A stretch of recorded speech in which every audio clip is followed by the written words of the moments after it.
Inanunsyo na nga po ng Federal Aviation Administration ng Amerika ang pagbabalik ng Category 1 rating sa Pilipinas dahil sa pagsunod ng ating airline industry sa international safety standards. Ibig po sabihin, maaari nang magdagdag ng flights at serbisyo ang ating flag carriers sa Amerika.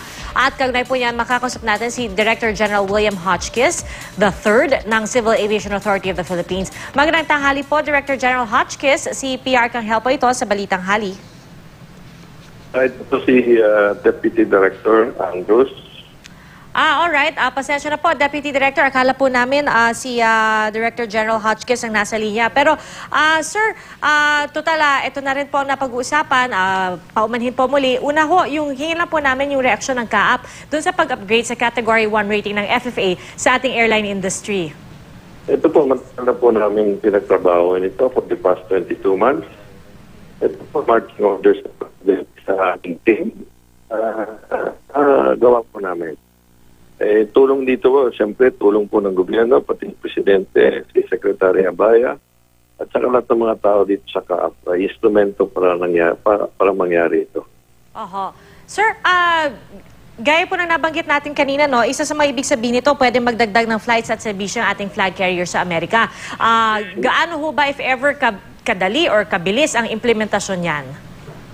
Immediate po effect nito. Si Ambassador Goldberg kaninang umaga po pumunta sa opisina ni Secretary General sa amin at binigay yung sulat informing us that effective immediately the Category 1 upgrade has been done.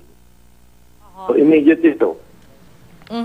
Pero matapos yung ma-downgrade kasi noong 2008, ano ho ba yung mga pagbabago na ginawa para masiguradong ito nga, pasado na sa international safety standards yung ating industriya? Marami po kaming ginawa. Nag-umpisa yan sa ICAO muna, yung SSTs, that's the significant safety concern.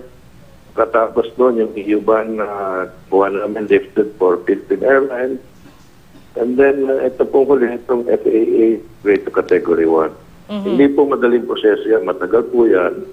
Saka marami akong nagbabati ko sa amin, bakit matagal. Ganun po talaga ang buhay eh. Hindi na pwedeng madalihan niya kasi lahat-lahat kailangan magawa ang tamang-tama. Oho. At syempre, kailangan ma-maintain po ito. Gaano ho ba kadalas ang pagre-review or pag-monitor or pag-check no, doon sa rating? How do we maintain it po? Ang trabaho dito hindi pa tapos. Mag-umpisa lang ito kasi kailangan natin masustain yung ating mga gains. Kasi kung bumaksak na naman, kung papabayaan lang po ito, papaksak na naman tayo gano'n. Continuing process po ito, hindi ito hinto dito kasi nakuha na natin.